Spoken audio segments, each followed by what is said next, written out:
Hi all, welcome to my channel. మామిడికాయ season వచ్చేసింది. ఇక మీ భోజనానికి సూపర్ టేస్ట్ ఇచ్చే మామిడికాయ పప్పు రెసిపీ ఇప్పుడే చూసేద్దాం.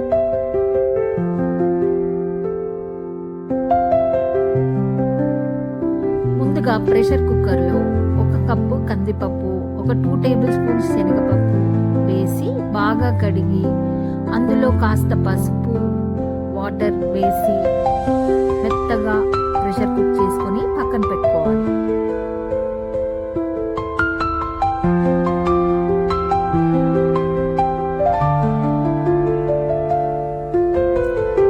మరో ప్యాన్లో 4-5 పచ్చిమిరపకాయలు, ఒక చిన్న మామిడికాయ ముక్కలుగా కట్ చేసుకొని కాస్త నీరు వేసుకొని ఉడికించుకొని పక్కన పెట్టుకోండి.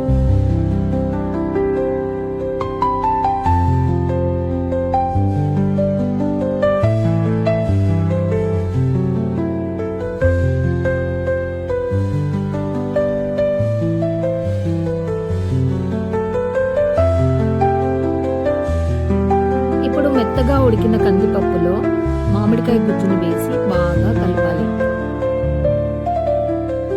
ఇప్పుడు మరో ప్యాన్లో ఆయిల్ వేడి చేసుకొని అందులో ఆవాలు, జీలకర్ర, ఎండుమిర్చి, కరివేపాకు, వెల్లుల్లి రెబ్బలు వేసుకొని బాగా ఫ్రై అయ్యాక ఈ తాలింపును మనం ముందుగా ఉడకబెట్టుకున్న పప్పులో వేసుకోవాలి.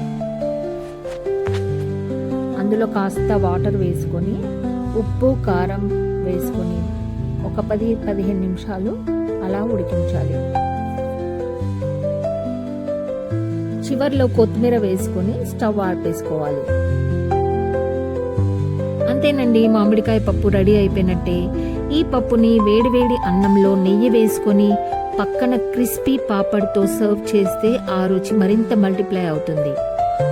మీరు కూడా తప్పకుండా ట్రై చేసి మీ అభిప్రాయాలను కామెంట్స్లో తెలియచేయండి.